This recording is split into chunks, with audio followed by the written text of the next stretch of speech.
Accroche-toi. Oh, c'est dingue. C'est parti. Le délire.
Quand je te le dis, tu prends les anneaux au-dessus de ta tête.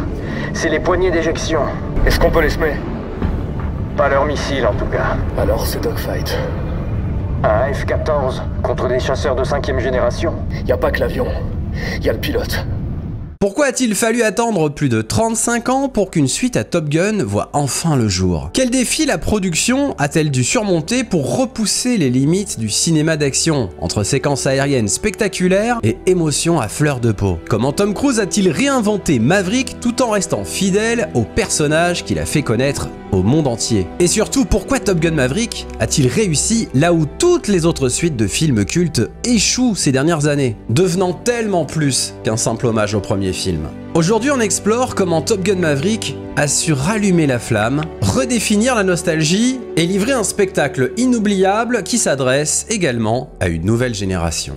Top Gun Maverick est un film sorti en 2022, réalisé par Joseph Kosinski. Cette suite très attendue du Top Gun de 1986 replonge dans l'univers de l'aviation militaire avec Tom Cruise de retour dans le rôle de Maverick. Dans cette vidéo, on va explorer ce qui a fait de ce film un succès, depuis ses prouesses techniques et les cascades aériennes impressionnantes réalisées sans CGI jusqu'à la sortie retardée à cause de la pandémie. On parlera aussi de son impact culturel, des critiques, des secrets de tournage et de la manière dont Maverick renouvelle l'héritage du premier Top Gun.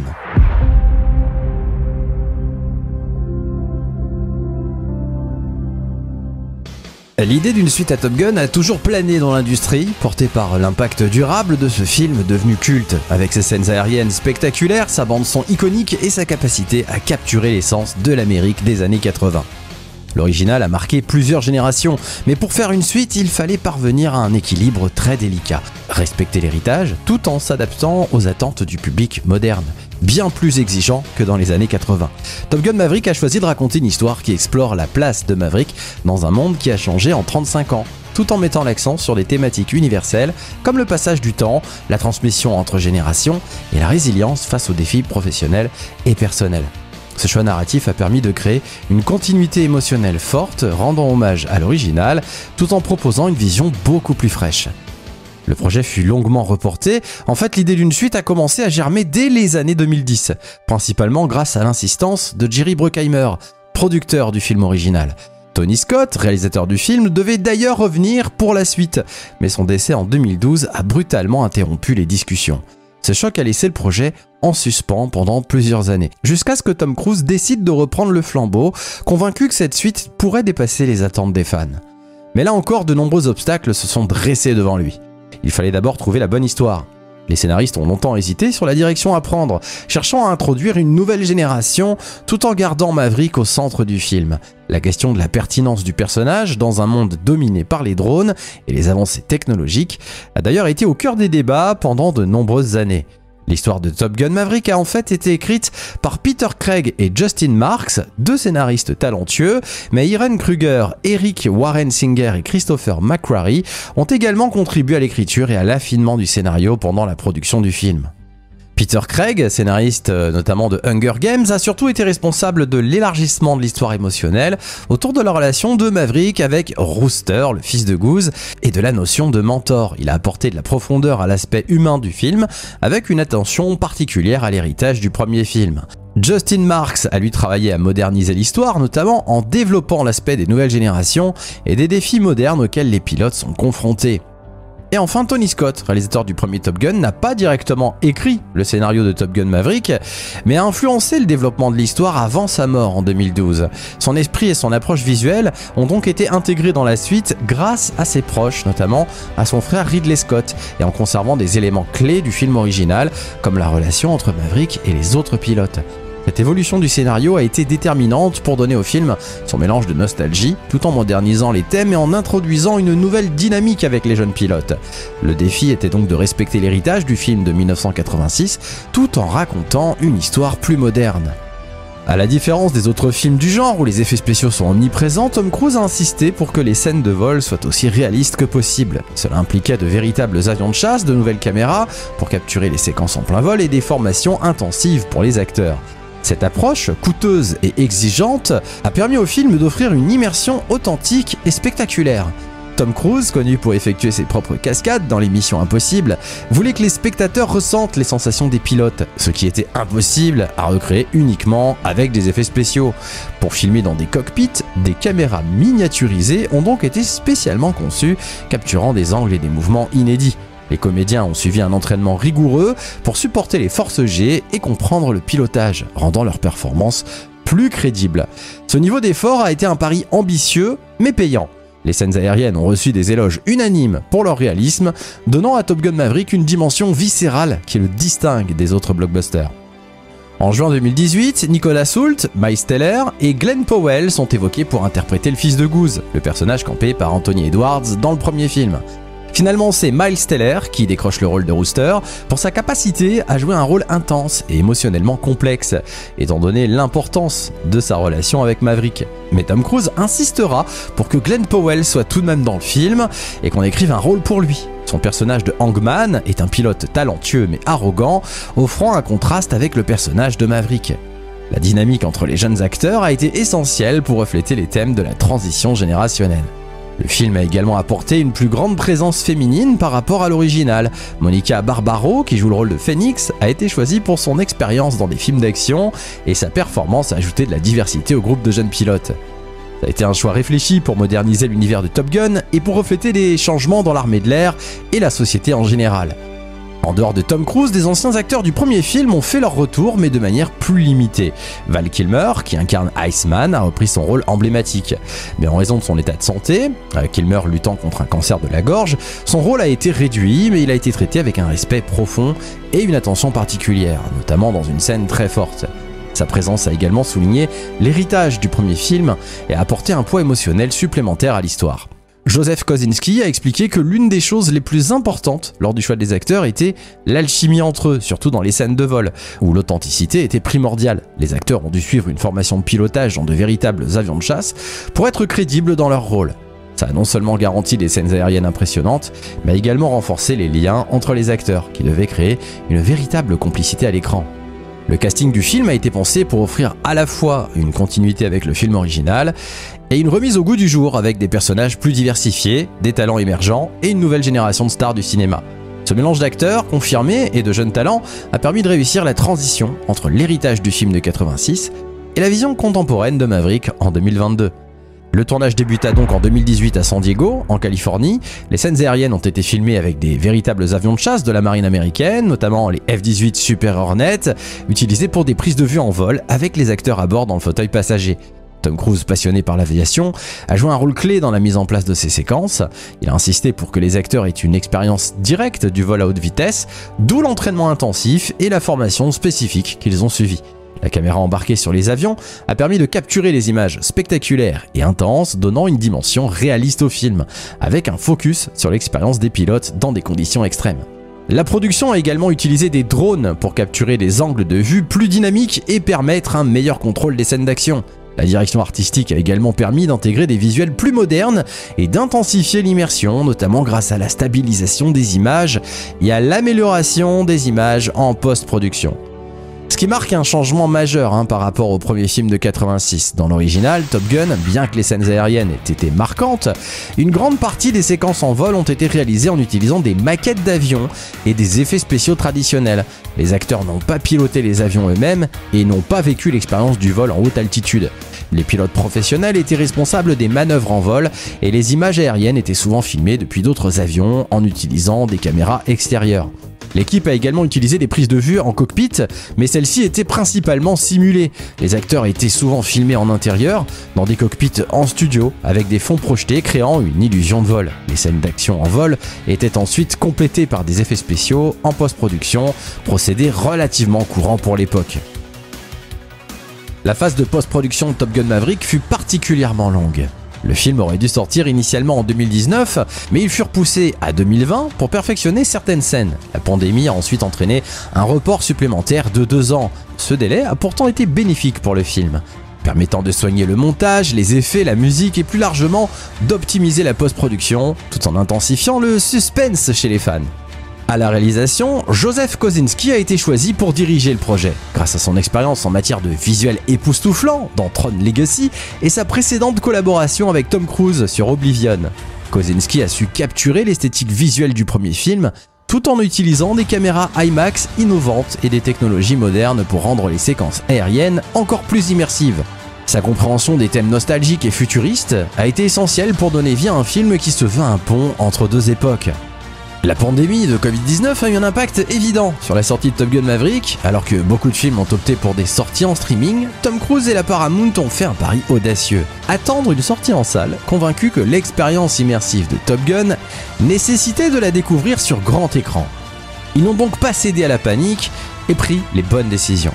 Ce choix a non seulement permis au film de rencontrer un énorme succès critique commercial, mais il a également contribué à revitaliser l'industrie cinématographique post-pandémie.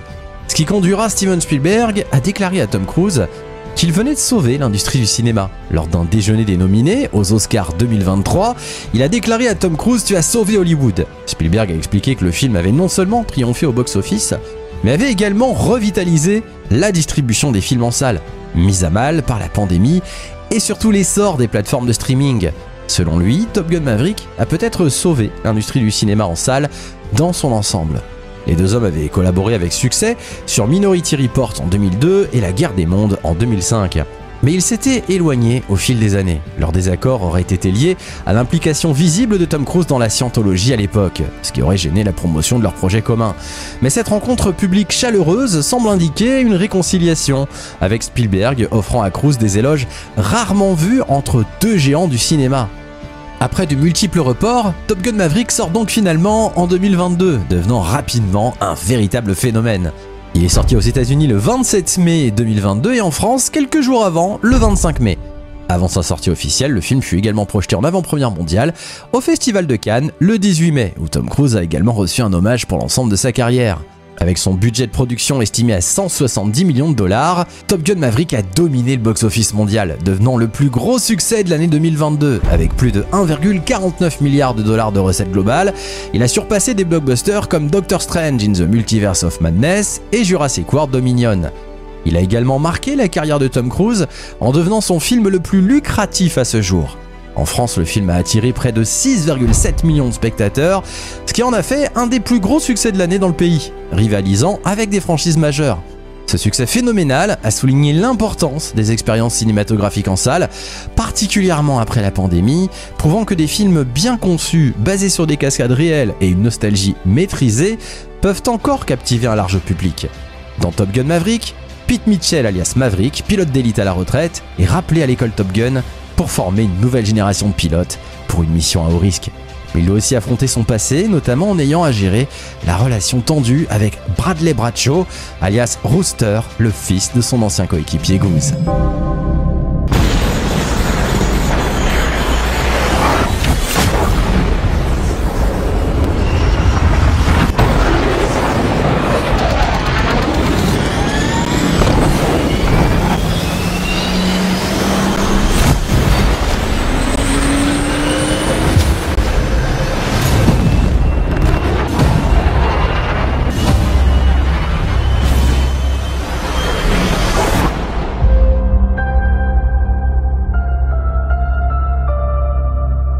L'ouverture du film est une reproduction fidèle de l'original, un hommage au film de 1986. On retrouve Maverick, 35 ans après, qui vit dans un hangar à avions avec des photos de Goose un peu partout. Le blouson aviateur, les Ray-Ban, la Kawa, tout y est et il n'a pas changé. Ce qui m'a un peu troublé d'ailleurs en découvrant le film la première fois. Il n'est plus pilote de chasse mais pilote d'essai.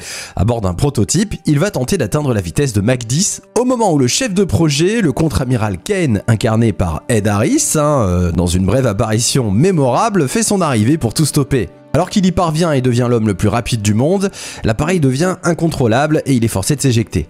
Mais où je suis là? Sur Terre. De retour au sol, et après un rappel de ses états de service, on comprend qu'il a refusé des promotions afin de continuer à piloter. Mais Kane lui apprend qu'il est rappelé à Top Gun. Vous êtes une espèce en voie d'extinction. Peut-être, monsieur, mais on n'y est pas encore. On comprend que c'est le commandant de la flotte du Pacifique, son ancien concurrent devenu son ami, Iceman, qui est à l'origine de son retour. Il est briefé sur l'objectif d'une mission qui consiste à détruire un bunker ennemi contenant des silos d'uranium. Maverick va devoir former des pilotes, et pour que le public n'ayant jamais vu le premier Top Gun comprenne les événements du premier film, on nous rappelle ce qui est arrivé à Goose, le père de Rooster, devenu lui aussi pilote dans la Navy. Dans un bar, Maverick tombe sur son ex, Penny, désormais propriétaire du bar. On fait la connaissance de Hangman, un pilote surdoué mais très arrogant et sûr de lui, qui sera une sorte de remplaçant d'Iceman niveau perso. Et Bob, incarné par le fils de Bill Pullman, qui est l'une des bonnes surprises du film, je trouve. Puis Rooster qui fait son entrée avec sa moustache au cas où on n'ait pas compris qu'il est le fils de Goose. Penny se venge de Maverick en le faisant passer pour un mauvais payeur et le fait expulser du bar. Mais lorsque Rooster se met au piano pour chanter Great Balls of Fire, les mauvais souvenirs et le traumatisme de Maverick refont surface. Il était si heureux de faire équipe avec toi.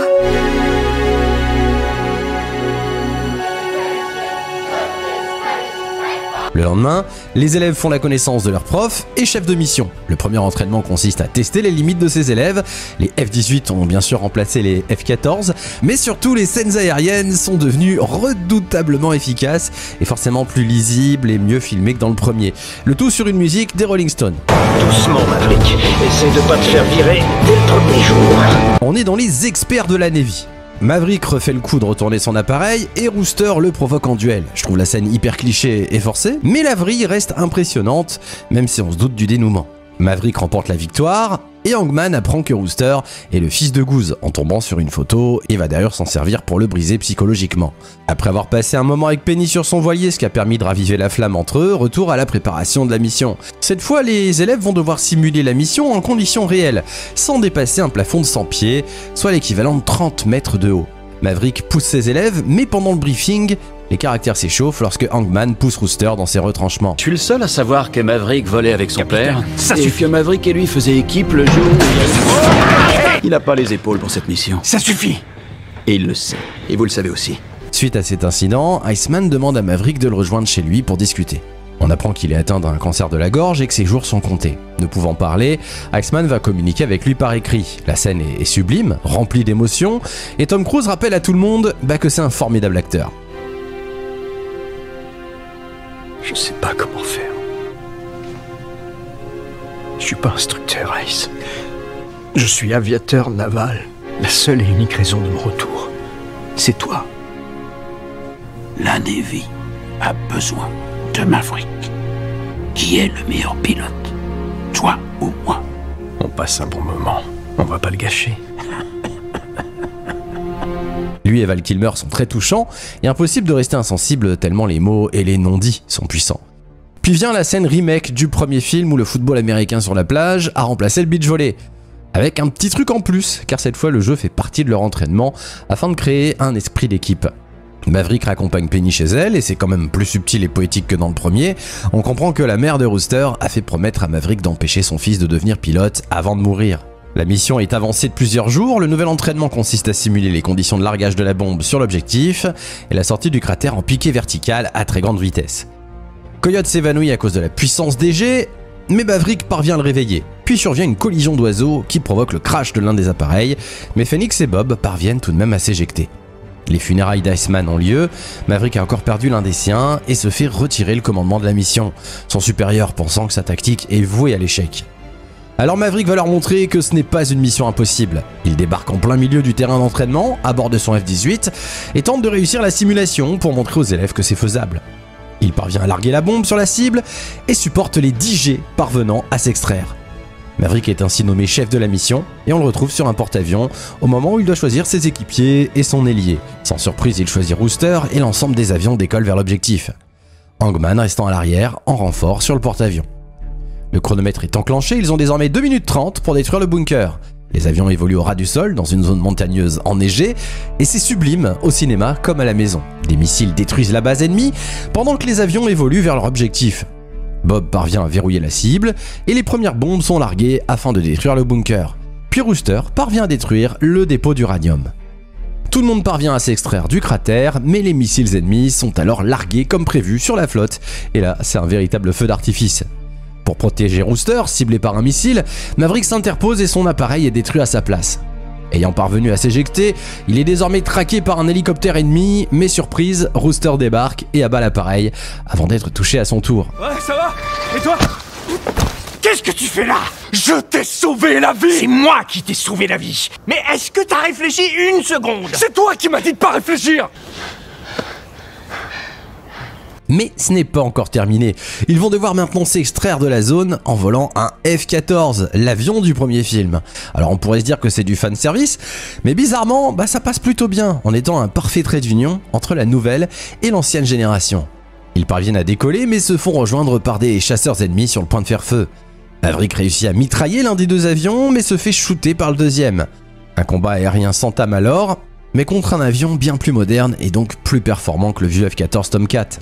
Maverick parvient à se défendre et à détruire l'appareil ennemi, mais au-dessus de l'océan, ils tombent nez à nez sur un nouvel appareil qui les attendait. Tout semble donc perdu pour eux. Mav! Je suis désolé, Goose. L'ennemi fait feu, mais au dernier moment, Hangman débarque pour les sauver et fait exploser l'appareil. La mission est réussie et Maverick passe une dernière fois au ras de la tour, puis parvient à se poser. À la fin du film, Maverick semble vivre désormais avec Rooster, comme un père et son fils. Et Penny les rejoint dans la même Porsche que celle de Charlie dans le premier film.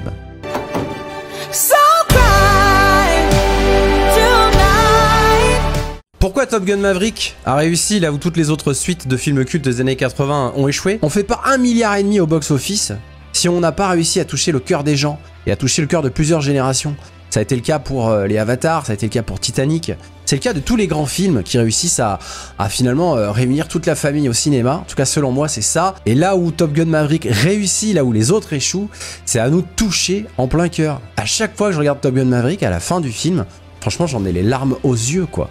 Et pourtant, je l'ai vu plusieurs fois, ce film. Parce qu'il arrive, en fait, à faire remonter à la surface nos souvenirs de notre enfance, de notre adolescence, des moments où on regardait le premier Top Gun. Goose, son ombre plane sur le film du début à la fin. Bien sûr, il y a les scènes avec Iceman, avec Val Kilmer, qui rajoutent encore une couche d'émotion par-dessus tout ça. Mais moi, ce que je retiens vraiment de ce Top Gun Maverick, c'est l'émotion qui nous fait ressentir, au-delà des prouesses techniques, des scènes de vol. Enfin, visuellement, c'est impressionnant, c'est une claque incroyable, c'est une claque au cinéma, c'est une claque également à la maison, hein, je vous rassure. Ce film a prouvé que c'était possible.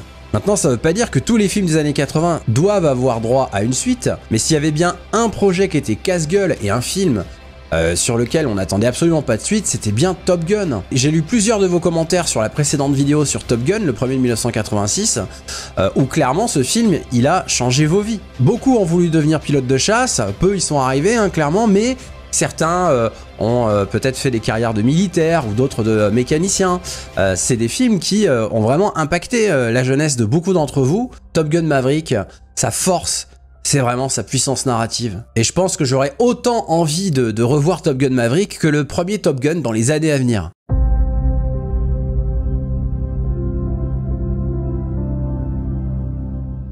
Comme pour le premier film, Tom Cruise et les autres acteurs ont suivi des entraînements intensifs. La marine a aussi participé, autorisant les acteurs à monter dans des avions de chasse, bien que Tom Cruise soit l'un des seuls à piloter dans certaines séquences. Le réalisme des scènes de vol est renforcé par l'utilisation des caméras IMAX à l'intérieur des cockpits. Une innovation qui permet une immersion inédite dans l'action. Les acteurs ont souvent dû supporter des forces gravitationnelles extrêmes, soulignant le réalisme des prises de vue. Le Dark Star que pilote Maverick au début du film, inspiré du SR-71 Blackbird et du drone SR-72, porte le logo de la division Skunk Works de la société Lockheed, suggérant que la base du désert des Mojaves est celle de Groom Lake, plus connue sous le nom de Zone 51. C'est dû notamment au partenariat entre les producteurs du film et Lockheed pour créer le Dark Star. La maquette réalisée s'est révélée si convaincante que le gouvernement chinois a repositionné un satellite espion pour en prendre des vraies photos. Jennifer Connelly conduit une Porsche 911 S de 1973 en hommage au personnage de Charlie Blackwood qui conduisait elle aussi une Porsche 356 Speeder. Dans le premier film, Tom Cruise pilote lui de nouveau la même Kawasaki GPZ 900R présente dans le premier film, ainsi qu'une Kawasaki Ninja H2. Le F-14 présent dans le film est en fait réalisé en images de synthèse, le dernier F-14 américain ayant volé pour la dernière fois en 2006. Comme pour le premier film, le pays ennemi n'est pas nommé, les visages des pilotes n'apparaissent pas et ils ne prononcent aucune parole. En revanche, la cocarde présente sur les avions de 5e génération et sur le F-14 volé par Tom Cruise suggère fortement l'Iran, seul autre pays à avoir acheté des Tomcat. Étant dans l'incapacité de parler depuis le traitement de son cancer du larynx, la voix de Val Kilmer a été recréée grâce aux algorithmes d'une société spécialisée. L'acteur a dû fournir 40 années d'archives audio.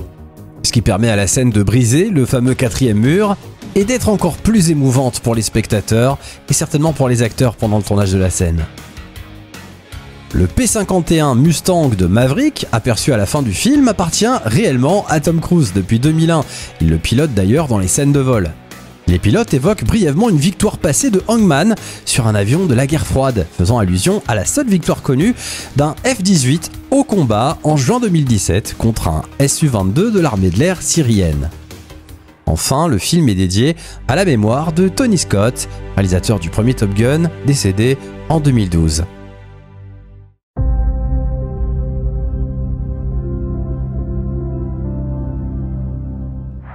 Alors comment expliquer un tel phénomène? Le succès monumental de Top Gun Maverick repose en fait sur une combinaison de facteurs clés.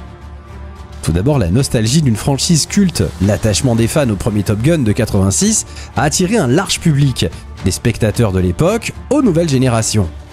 Tom Cruise est également au sommet de son art. Sa renommée mondiale, renforcée par son implication personnelle dans les cascades et les scènes aériennes, a été un atout majeur pour le film.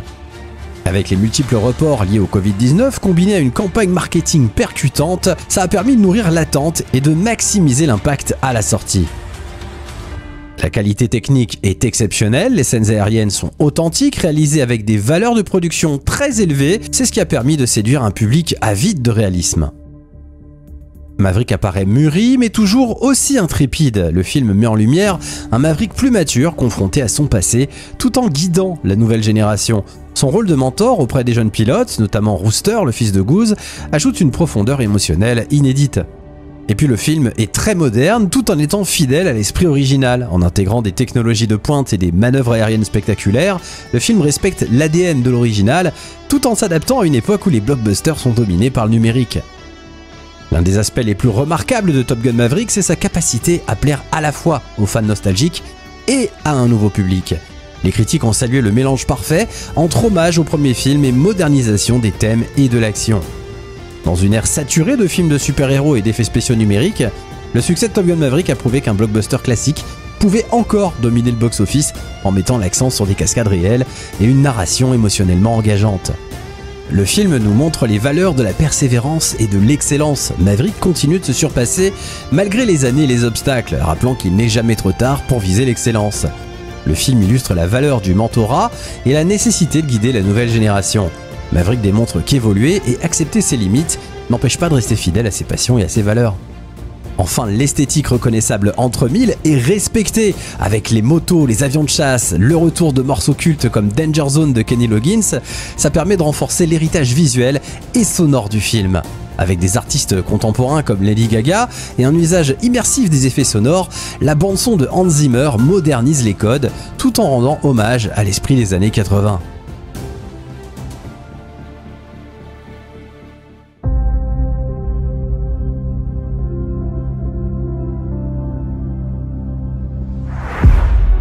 Top Gun Maverick n'est pas qu'une suite, c'est une véritable renaissance. Le film réussit là où tant d'autres ont échoué. Il respecte profondément l'héritage du premier opus, tout en offrant une expérience fraîche et moderne.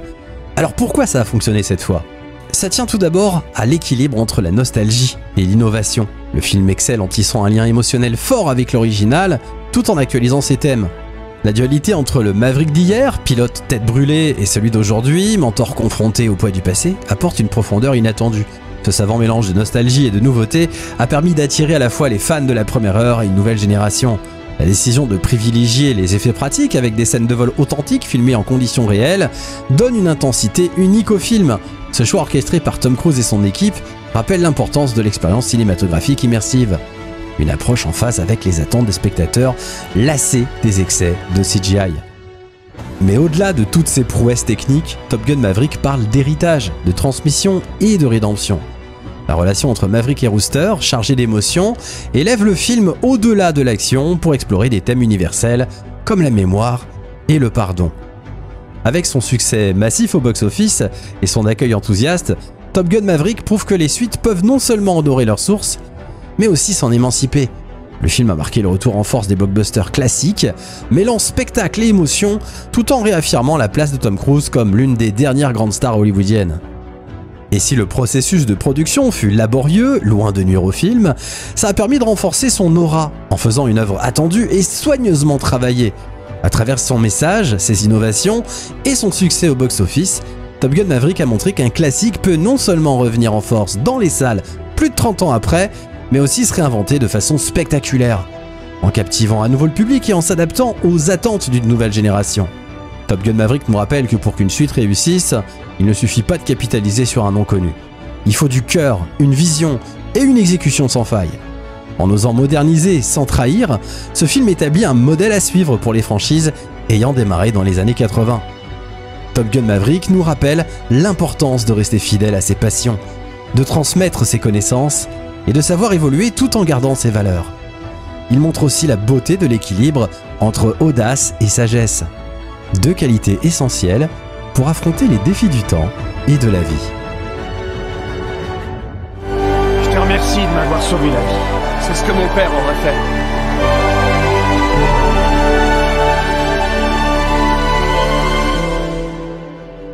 Avec cette chaîne Clap Story, j'essaye de faire parler les films. Il est possible que parfois je passe à côté d'un élément important. Si c'est le cas, n'hésitez pas à l'ajouter en commentaire. Donnez-moi votre avis sur Top Gun Maverick. Je vous encourage également à aller voir la précédente vidéo sur le premier Top Gun. Puisqu'on y a consacré également une rétro sur la chaîne. Et puis likez cette vidéo si ça vous a plu comme d'habitude. Je vous encourage à vous abonner, ça récompense le travail fourni et ça reste gratuit. Et puis on va se retrouver la semaine prochaine pour une nouvelle vidéo. Alors en travaillant sur Top Gun Maverick, eh bien j'ai eu envie de vous proposer la semaine prochaine une rétrospective du tout premier film de Joseph Kosinski qui a réalisé Top Gun Maverick, Tron Legacy, qui est l'un de mes films préférés et dont on parlera donc la semaine prochaine. Pour rester au courant de l'actu de la chaîne, je vous encourage à me rejoindre sur Instagram notamment, où il y a pas mal de news, puis je partage aussi les plannings des prochaines sorties de vidéos, donc je vous y attends sur Instagram notamment, et puis sur tous mes autres réseaux que je mets comme d'habitude en description. Je compte sur vous comme d'habitude pour donner de la force à cette vidéo et à la précédente sur Top Gun. Il me reste plus qu'à vous dire à la semaine prochaine, et n'oubliez pas, soyez heureux.